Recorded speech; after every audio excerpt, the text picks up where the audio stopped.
Welcome to another episode of Day1Radio. We appreciate y'all watching on LivehiphopDaily. Appreciate y'all listening.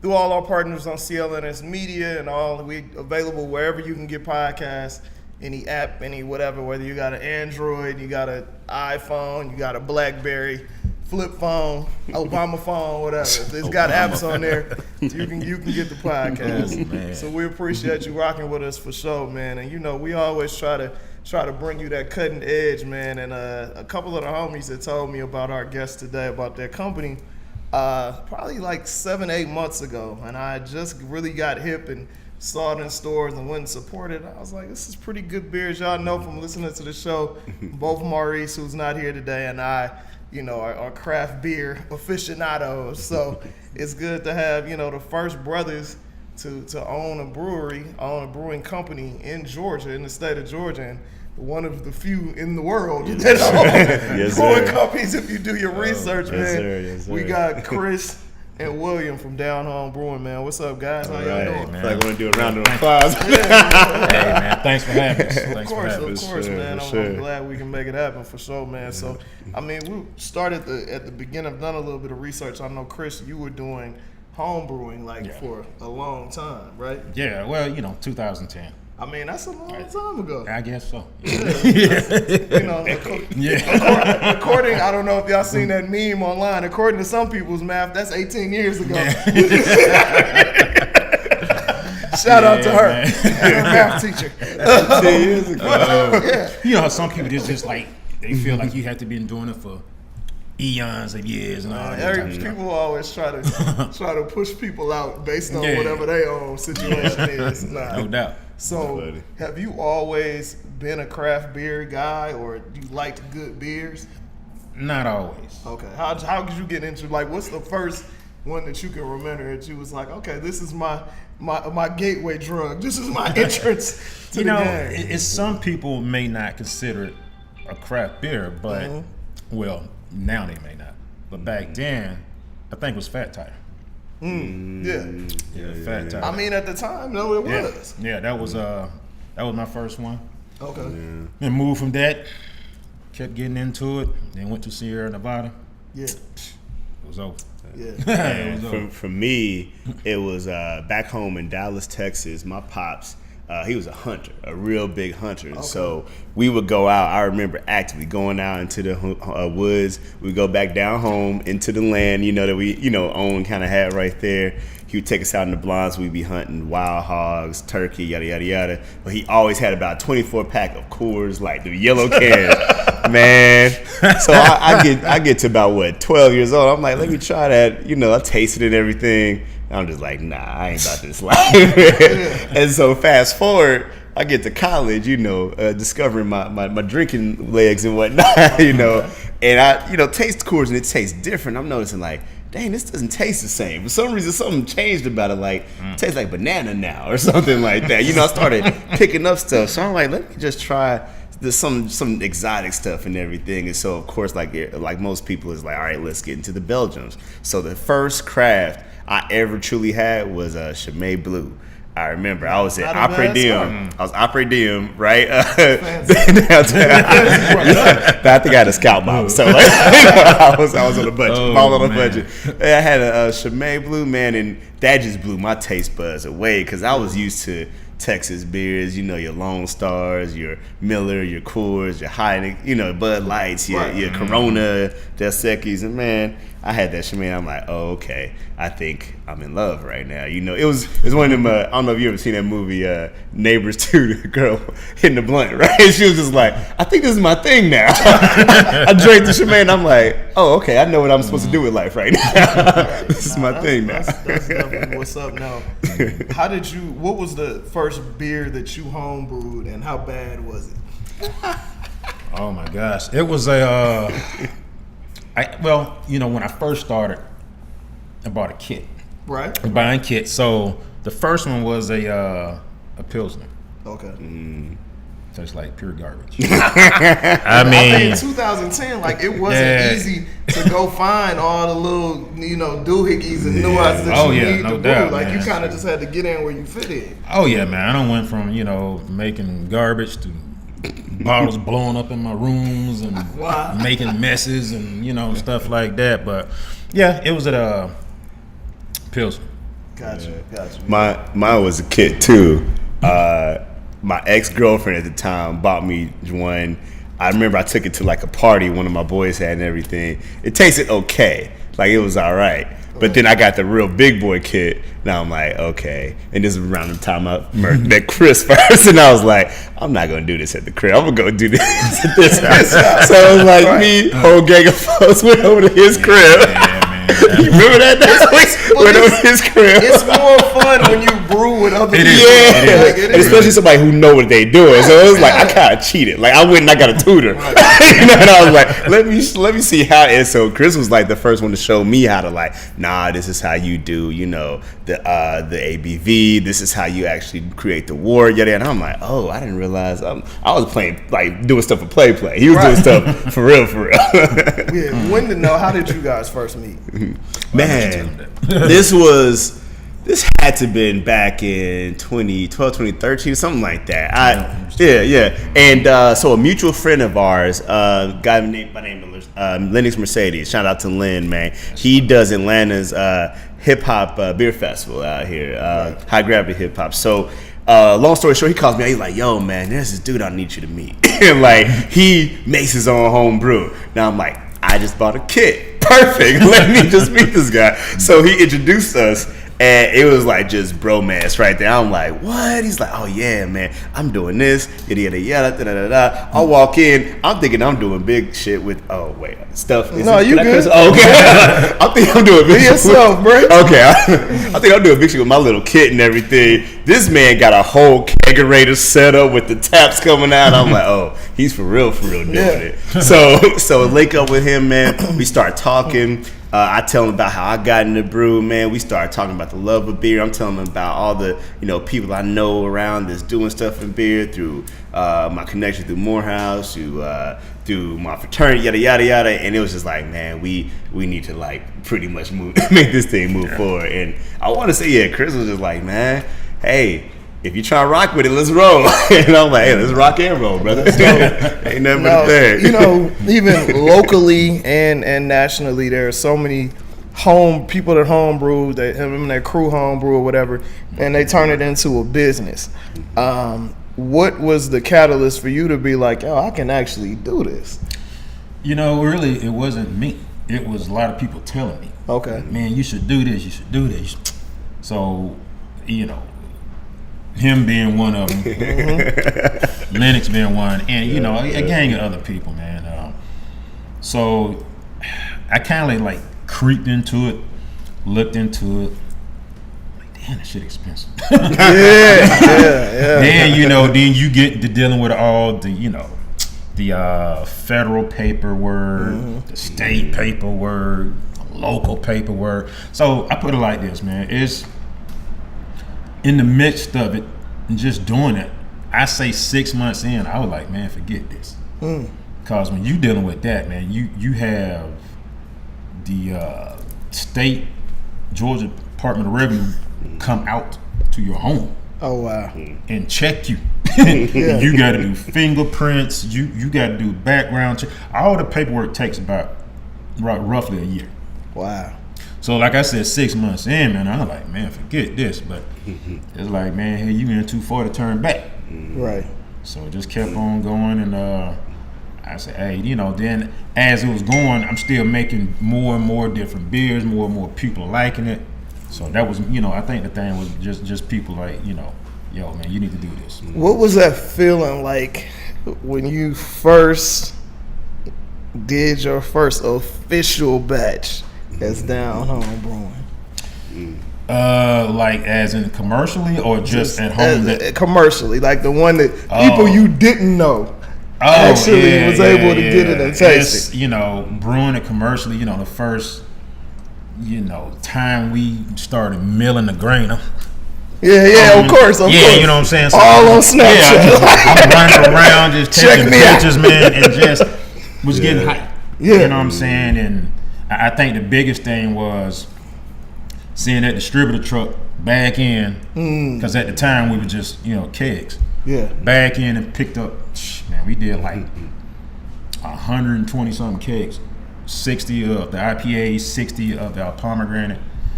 and just seeing all them kegs roll out, tap panels with them. Hey man, then going into restaurants and stuff, started seeing the tap handles. It was a good feeling. Yeah. I remember. Oh my bad. No, go ahead. Go ahead. I remember. Well, that was officially. Unofficially, I remember. This hadn't been years ago, and Chris was like, "Well, man, you like the brews and everything. Like, what you doing for the weekend?" This was like Labor Day weekend one year. I'm like, man, I want to be here in Atlanta chilling. It's like 20,000 things going on in Atlanta, so I'm about to hit House in the Park. I'm about to go hit P, yada yada. Chris says, all right, then, well, how about this? I'm gonna take you some beers. You go there, give them some of your folks, like hand them out, just see what see what people think, man. I went out there sweating, House in the Park, right there when it was over. Well, Grant Park right there before they tore it all nobody up turning down nothing to drink in House in the Park. Man, I go out there and everything, and people look first. The first thing they see, because mind you, it's in bottles back there, because it's still unofficial at the time, right? So it's still in bottles, these brown bottles and everything. So people seeing them, it's like, oh, this is different. It's like, what is this exactly? I'm like, this Home Brew. This is my boy Chris's beer, man. I want to like help him get it out there, yada yada. But we're gonna do like some tasting. I want y'all to check it out. So first thing people just like, oh, okay, well, let's see what it's talking about, and then to give them something to try, give them a little taste and everything. They're like, oh, damn, this is actually good. Because I think mentally when somebody see it, and it's like your friend or somebody your friends and your family ain't gonna lie to you. They're gonna tell you, like, man, this is crazy. But then they see it and everything, and they taste it, and I'm like, oh, this is actually good. And so from there, was able to go back to Chris, providing the feedback and be like, yo, I'm telling you, Chris, this is what the description we need to put for the beer. This is the two we need to put out in the market for, and we just started like vibing and melding of like, okay, what are we going to put out there first? What is it going to be able to pair with food first? And it just, that was to me when I first knew it was like officially a thing when people didn't have that. It was more of the, oh, I like this versus the, okay, go back to the drawing board, type thing. Gotcha. So I mean, sometimes you need that feedback to really fuel you. Oh yeah. At when it's good or bad. Yeah, 100%. That's the truth. What I was gonna say before was to launch with these two flavors. The IPA is kind of a no-brainer. Like obvious, and for people who don't know, normally when brew companies start off, they got to start with what sells. They're not going to start with that the one that the real niche. You know what I mean? That chocolate wood oak aged. Stout with serrano pepper. Yeah, exactly. Because that's not going to do a lot of numbers. That's the one that'll give you the buzz. People will love. Real beer heads will love, but so that's what surprised me, that you guys launched with the IPA and the T-Palm, because the T-Palm is kind of a chance to an extent. It's not a whole lot of pomegranate beer. We got a ton of grapefruit, we got a ton of citrusy stuff, juicy IPAs and whatnot, but the T-Palm, so what made you guys... And when they think fruit in beer, they don't think this. They think not at all. A lambic or not something like that. Something that's going to be sweeter. Or a sour. Yep. So what made you guys like kind of take that chance and be like, you know what, we're going to come straight out with these two? I think the biggest thing is, man, especially in Georgia, is none from out here. There's no pomegranate beer out. Right. But not just that. We wanted something to where, everybody don't like IPAs. You're right. And just have something that's really different and refreshing. Not heavy. It's not very. It's not really bitter. Right. People just, we got that beer taste. Well, all beers have different tastes. And then with both of the beers, right? And with both of the beers, and just to talk about, just to really juxtapose the two different beers as well, you have the IPA that's on one side of the IBU scale. For those out there who may be unfamiliar with, it's break it down. The international bittering units, right? Basically on a scale to 1 to, it's supposed to be 100. Technically, if you go past 100, bitter is bitter is bitter. You can't. Your tongue is just like, okay, I don't taste the rest or whatever. But some people claim 120, 130 IBU, whatever, right? So on that scale of 1 to 100, 1 being the lowest IBU, the lowest bitterness that you can get, 100 being really the highest that you get. And so with these two, you have two different beers on two opposite ends of the spectrum. You have the IBUs of the pomegranate that's fairly low. So then you're going to be able to taste the flavors that come in on the back end of it, of the tartness of the pomegranate. But then you also get that breadiness, it being a wheat ale, you know? Mm-hmm. But then you get the IBUs of the IPA, and when it starts, you get that hopness and that bitterness that hits you, but then you start to see that the malt's starting to take in place, and then the hops that are in there start to come into flavor, and a little bit of the citrus notes and everything. So you really get two different beers on two opposite ends of the IBU spectrum there. Smart. That can kind of hit anyone's palate. So if you a hop head, boom, got something for you. If not so much, and you want something a little bit, lighter, sweeter, boom, got something for you. Got you. That makes perfect sense. No, that was totally it. kind of help give everyone a little example. That's Morehouse education stuff. I'm CAU, so we got nothing but respect for the AU brother. All right. Right there, nothing but respect. So, yeah, what he said. All right. So one thing, I think the first thing that you'll notice when you're seeing in the stores, and these guys are in, what you say, 135 spots in Georgia? Mm-hmm. Of 130. Mm-hmm. So that's grocery stores, bars, liquor stores, beer spots, all of that. So make sure you support if you're in Georgia. And if you're in other states, make sure you ask for it from, your local beer spot for sure. One thing that stands out when you see it is obviously the logo, which is not just a logo. It has, a familial meaning or whatnot behind it. So break down kind of how you brought in the respect for your grandfather into this. And I love that because both of my grandfathers lived into their 90s, really? Have very close relationships with both of them. Mm-hmm. So that was dope to me that you did that. Shout to your grandpas. Yeah, I just wanted to do something for him, man. That it's one of those things that growing up, tagging behind him, listening to all these old crazy stories, taking and stuff, you fishing and shit. Yeah, all that type of stuff. You know what I'm saying? And just listening to him. I mean, he wasn't a drinker. Gotcha. Didn't smoke, didn't cuss. He was just a deacon that went to church all his life, man. But it was just some life lessons that I got from him, and just I felt like doing this for him, even though I hope he see it. He understand what he meant to me. You know what I'm saying? So that was the main thing, man. Just do something for him, and like just about each one of our beers, he's doing something different.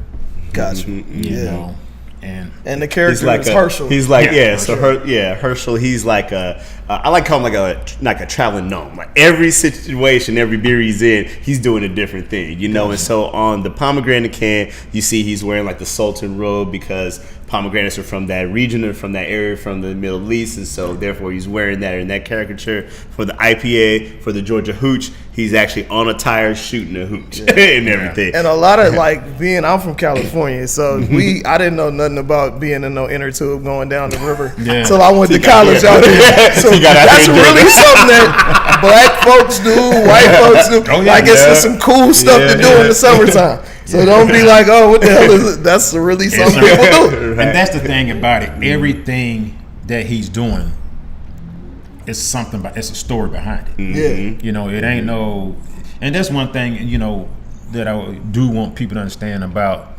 Down Home. It's literally something behind it. It's something behind the logo. It's something behind the name.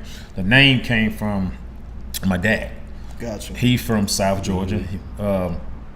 And he, when we get ready to used to go see his people, he always say, hey, look, we're going to go down home tomorrow. We're going down home next weekend. Yeah. So down home means, to me, family, friends, and closeness. Gotcha. So that's where it comes from. And ironically enough, me growing up 800 plus miles away in Texas, my family would say the same thing of like, we about to go back down home, to go hunting, go fishing. You always going back down home. The experience is the experience, no matter where you're from, man. And going back to the label as well, and I've never mentioned this to Chris before, but I wouldn't mind mentioning it. I'm sure he wouldn't mind me saying it as well.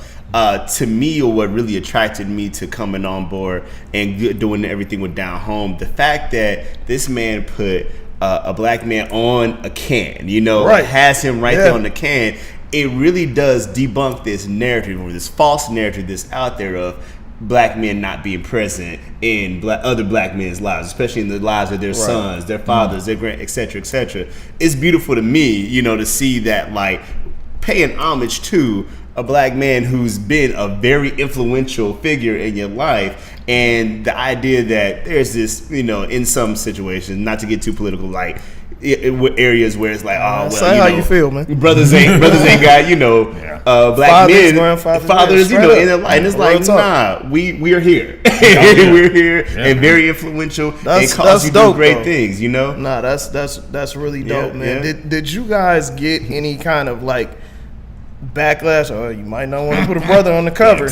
You know what I mean? Because honestly, like I'm the guy. Me and my whole crew are the people that will go in, the different spots around town that we know have good beer. And I may not. There's so many beers that come out like you haven't had half of them that you see. So a lot of what attracts you is the cover. Exactly. Is the beer, what's on the bottle, what's on the can. So I'm sure that y'all got both sides. Like, oh, that's super dope. Y'all got a brother on it, and hey, man, it's good y'all black owned, but you might not want to let everybody know. Or I think in some cases, because they didn't see it yet, you think craft beer and you don't necessarily, the first thing you don't think in a lot of cases in your mind is a black man, just behind any of it. Yeah. And so we have had, and this is our very political way of saying it, we've had some situations. That's that Morehouse coming up. Yeah, they talk well over there. man. That's why Chris brought me on. Look. We wouldn't mind together. I'm like the angry translator, right? I'm able to break it down. So essentially, when you see that, when people saw it, they never saw our faces. They never saw who, the folks behind it look like until, so when one sees that and they see that in a world that is not necessarily have a lot of, us that's in it, they assume that the people behind it don't look like the man that's on the cover. So they saw it and they were just like, oh, they done lost their mind. They put this, yada, yada, until they hear the story, until they see the back of the story on the back of the can, which tells a very, very beautiful story. When y'all go pick up the cans, don't just crush it and throw it away. Actually look at it, read it. We got our Instagram, our Twitter, our Facebook. Like, actually look at the can and take a close look at the story, the description of the beer and everything like that. But when they finally saw that, they then said, oh, okay, like, maybe it's not what we assumed that it was. That it's actually, them behind the beer. But then we always say at the end of the day, man, let the beer speak for itself. Like, it shouldn't matter about if we, black, brown, blue, purple, whatever. Yes, we're proud of who we are and what we are, but at the end of the day, we're more proud of the product. Exactly. Well, and piggybacking off of that, like, obviously you guys want everyone who enjoys IPAs, who enjoys wheat lagers, who enjoys everything you will be coming out with later to drink it. But at the same time, you want your people to know that this is who's making this beer. Definitely. So how do you kind of balance your marketing efforts? Well, that's honestly, when it first came out, especially the kegs, we did get a little backlash. That's where that came from. That's why it's a little story on it. Gotcha. And hopefully people will see, oh, Herschel, grandfather. Well, hell, I hope you can put two and two together. You know what I'm saying? So that was the whole purpose of not the whole purpose. That was one of the purpose of doing that, was let people say, hey, look, it is. And and to be honest with you, we got some flack on it. But at the end of the day, if my grandfather was white, if he was any other, I still would have did it. Yeah. But one thing is, I'm not ashamed of who I am. Right. And if you ashamed of who you are and don't want to put your brand out there like that because you scared somebody going, hey man, they're saying something to me, I understand it. Right. I understand it. But like I say, judge the product. Don't. Right. Exactly. And when it comes to really marketing purposes of looking at individuals who we're looking for this to appeal to, we know that beer not be for everybody, but hopefully when you try this, you're able to, if you're someone that's looking to get into a type of beer, again, we have two out right now that's on two opposite ends of the bitterness spectrum that to where if you don't like one, you could possibly like the other one, or you can mix the other one, yada yada yada. Because a lot of people don't know this, but we actually take some of the beers, we get them out there to the bars, etc., and we actually encourage some of the bartenders to actually do some mixing. Chris does a great job of putting actually some of the pomegranate and mixing it to make a sangria. Well, Chris is better half, I would say. I'll get my butt kicked. Look, I'll get my butt kicked if I don't mention it, but Chris better half puts it out there to where we mix it, and we actually make it to where it's like, it's not, if you have the beer, yes, it can serve as the base, but you can actually experiment with it and actually try something that's new. And so that goes back to your question of like how we're looking to get into that market. We want this to be for the hardcore beer lovers, but they are also for individuals who are looking to break into it but need some training wheels. They need maybe, all right, I need this mixed with a little peach Ciroc, or I need this mixed with a little effing, or I need this with a little, it's sangria dope that or you something guys like say that. because you really don't get too many brewing companies really like bolstering that this can be with a cocktail, like a beer cocktail. And also you guys do a lot of the pairing stuff. Even on the website you say what everything could be paired with, which is also one of the things that anybody who's in the beer will tell anybody it's not in the beer. Like, dude, if you like wine, especially ladies, there is no difference. You can't say I don't like beer. That's like saying I don't like wine. It's a million different types of beer. Exactly. There's so many different types of taste. So I think that's dope that you guys, do the pairing thing well. So I'm gonna hit you with some stuff, and you can say one of your beers is out or it's coming out, or that just a beer type. So if you got people that like spicy food, what kind of brew would you pair spicy food with? To me, probably the Pilsner.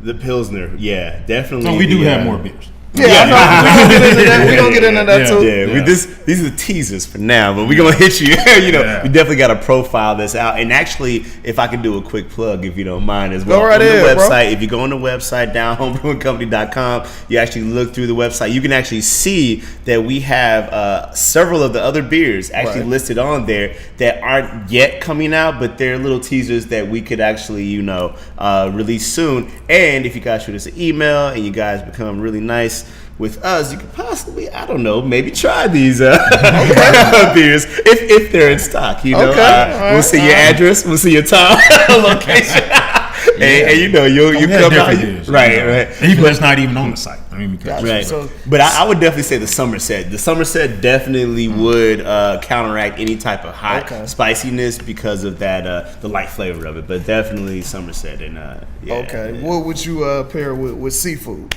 What kind of beer would you pair with seafood?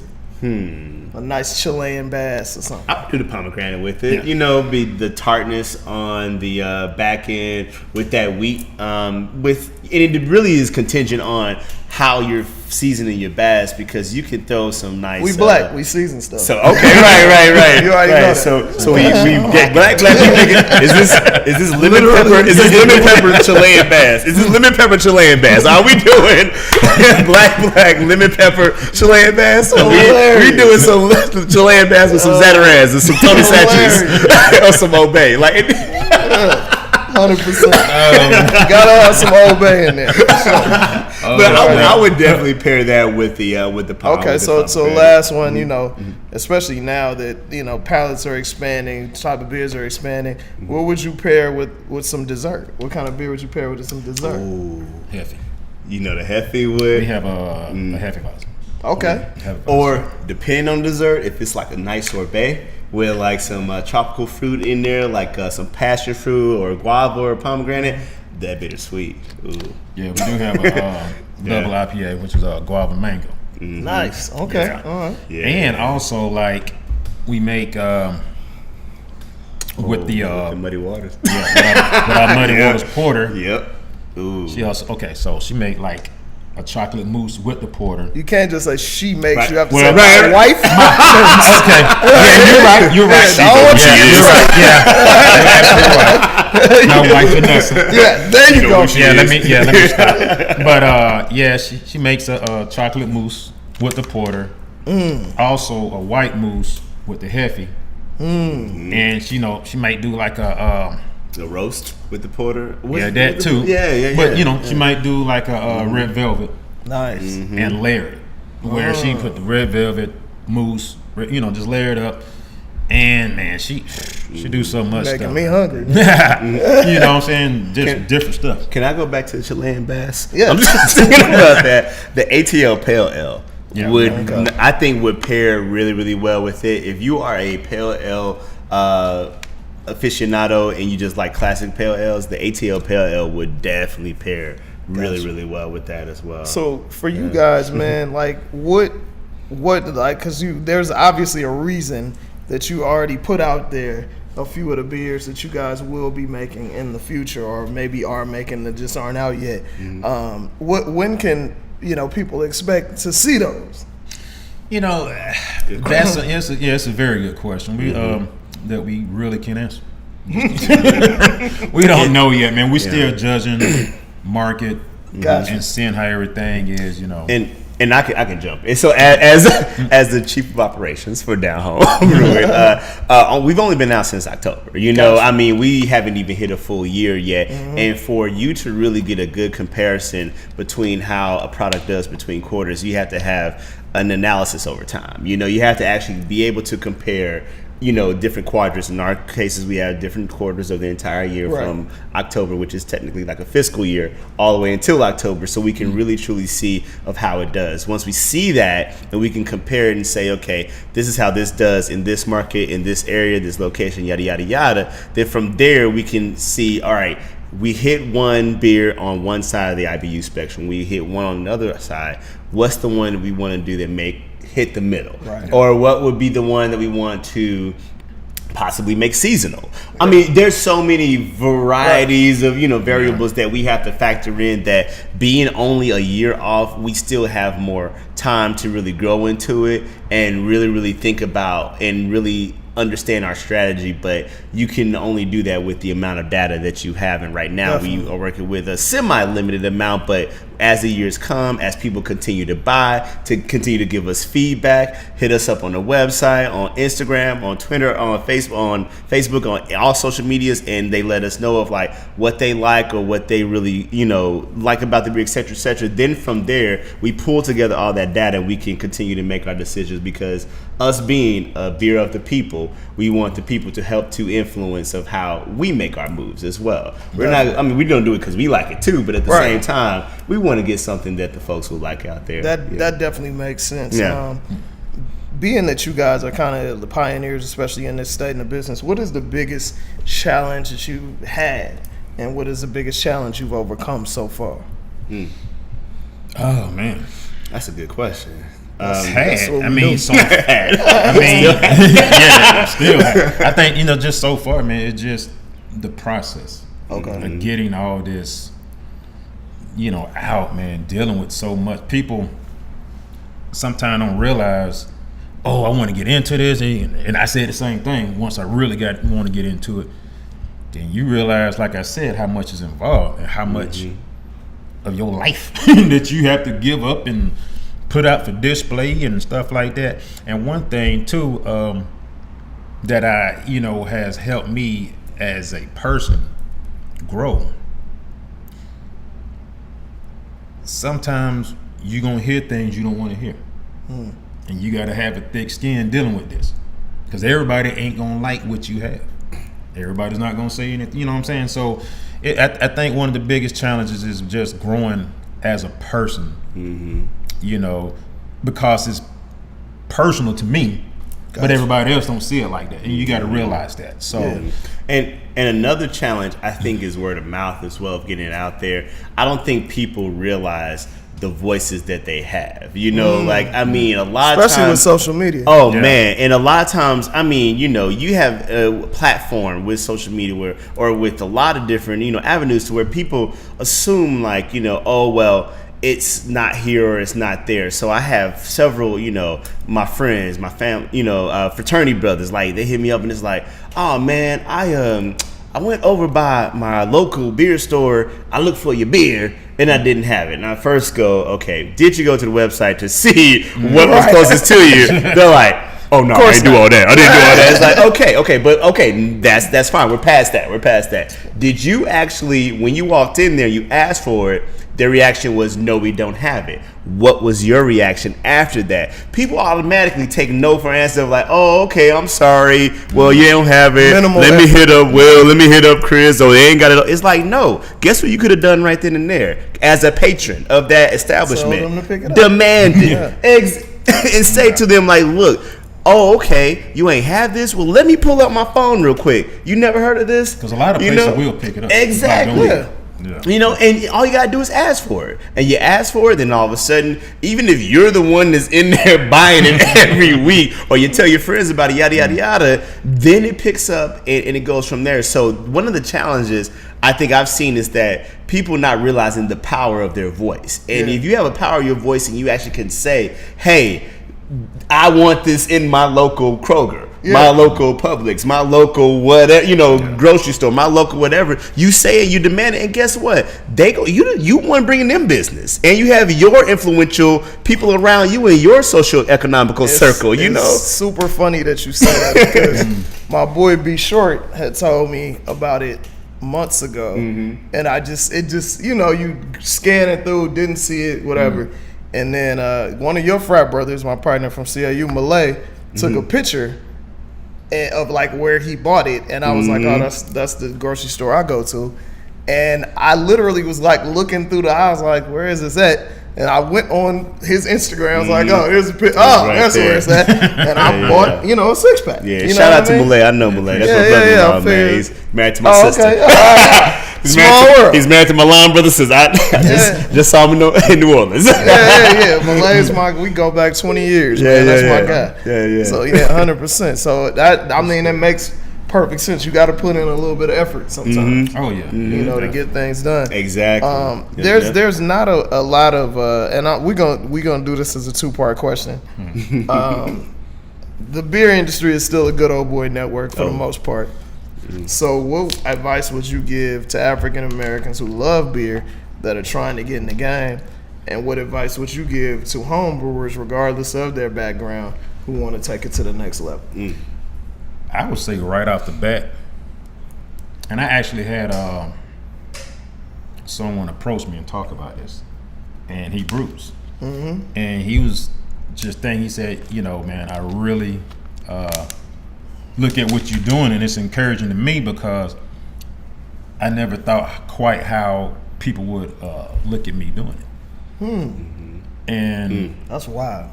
Yeah, and but my thing, I told him, hey man, why not? Right. The only one gonna stop you is you. Exactly. And one thing is, man, to me, and I hope people see, hey man, if you believe in something and you want to make a brand out of it, do it. Don't worry about me. I get it. Some people, I wouldn't do it. Hey, you know what? Because what I don't realize doing this for people that won't buy it because of that, it's a lot of people buy it because of that. And that's so you. And I feel like it's probably way more people that will buy it because of that than won't buy it because of that. It is, man. It's like we have people, restaurants, bars, package stores asking us all the time, hey, can you guys come here and have a little event here? Have a tasting here. We'll buy it. Can you just come here? We have one next week. Then we have a beer festival the week after that. Then we have another event after that. And we just keep having them because these people are looking at it and saying, hey, I love the beer, but I love your store more. It ain't just, okay, here's a beer with some designs on it. That's dope. And when you have, going back to what Chris was saying earlier, quality product, and then you have a bomb, amazing story behind it, it's like, dang, well, how can you not support it, And then going back to your question, what I said earlier of like people not knowing the power of their voice, like you'd be surprised of how your voice really matters, especially within your network and how it's been amplified through social media. But then on top of that, I would say to get out of the crabs in the barrel mentality as well. Like a lot of times, like we don't realize that we are our own support network. And so if I see Brandon, I'm like, okay, you hit me up on Instagram, yo, share this link. I'm gonna share the link because it's not versus of like, oh man, I try to do my little podcast joint too. I ain't wanna, man, forget this dude. I ain't trying to share, but it's like, no, if you win, I win. If you get this, I get that. And it really blows my mind a lot of times that we as such a communal people that's in our blood don't have communal actions, and if you just say, all right, this is a person that I want to win because if they win, I'm going to win and we win. And we get out of that crabs in a barrel mentality, you would be surprised. We can reach such great heights. Definitely. Yeah, but as far as like people that's home brewing, man, it's hey man, that's what you're doing, that's what you like doing. Stay committed to it. A lot of folks that get into it, try it, and they're like, hey man, I thought I can be able to drink right now. That ain't how it works. You gotta wait some weeks time. Patience and time. You can try, but it ain't gonna turn out good. You gotta wait weeks, whether it's home brewing, wait weeks, whether it's commercial or whatever, man. It's but like home brewers, man, I still do it, cause that's what I do to work on new things. But yeah, it's different types of home brewing, different styles of home brewing, man. Just if that's something you like to do, hey, do it, man. And utilize your network. Always utilize your network. Is it inspiring to you guys to see just this rapid growth in the craft brew industry? Well, it's it is. And one thing I see is which is inspiring to me too, is that it's so many people, just us as people, starting to flock to it. Women, just different nationalities, and just it ain't just what it used to be. Right?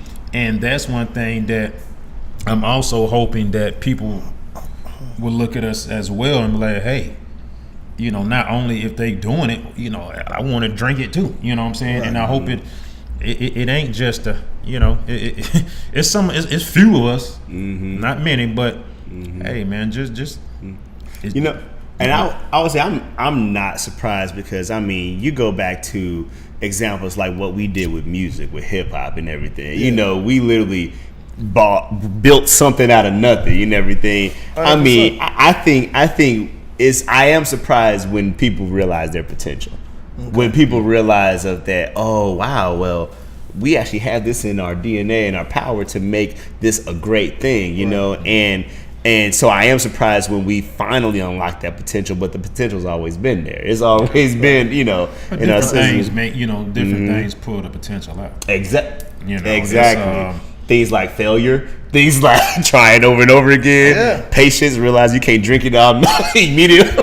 Like a lot of stuff pulls that out, and all of a sudden you just like, oh, okay, I learned that lesson, I learned that lesson, and then boom, now I get it. It's one restaurant that had the beer. It was a black server. I think she was college age, a little young. She said, you know what? This inspired me. I went out and bought me a kit when I first got the beer.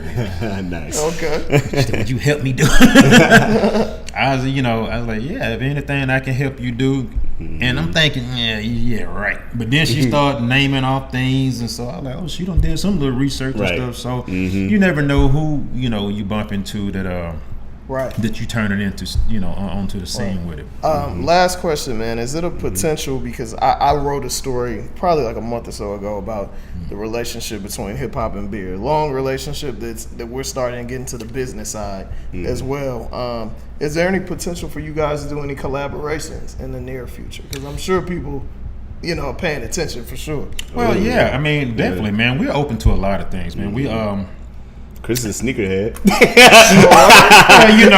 And he's a gearhead too, man. This man rides motorcycles, bikes, bikes, everything. See, that's one thing about it, man. We're open to a lot of things, man. one of the up and coming DJs around Atlanta, Drill Cosby. He's a DJ and he does art. And we supported him. Drill. Drill. Supported them last week in an art festival they did. Okay. They're hosting stuff. So man, if you got something interesting, let's see. But I will say this: a lot of times, we especially being so new, we can't always just give out product. Right. A lot of folks, hey, can you? And what's so funny, man? A lot of times, soon as we brew it, package it, the distributor gonna pick it straight up. Yeah, it's sold. It's gone. That's good. Yeah, it's very good. It's like got to brew Friday. You got to get a big order brewed up and stuff of the pomegranate, man. And it's, I guess the point that I'm making is not like we just have a lot of it sitting. Gotcha. When that distributor say they need it, they come get it, and they come get it all. Now, with that being said, if you've been an individual who's approached us in the past and you realize we don't necessarily have the inventory, please don't take it as offense. It's literally because we literally don't have it.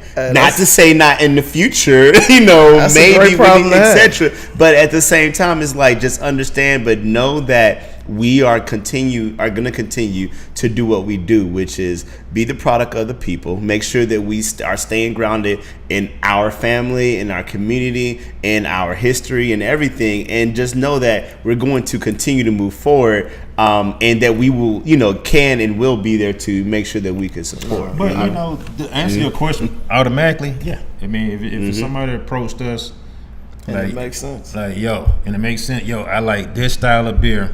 What do you think? Gotcha. Boom. All right. Well, let's do some samples. Let's figure some stuff out. You're right. We'll hook it up. Hey, be out on the show. Most definitely, dude. I appreciate it. Please let people know where they can find you on social media, and also where they can go to find out where the beers are. Okay. Our website is Down Home Brewing Company. The word company.com. All our social media is Down Home Brewing. On Facebook, Twitter, and Instagram. So, yes. Most definitely appreciate y'all. Oh, can I make another statement? Because I've sent this literally 8,000 times between like in the past 3 weeks.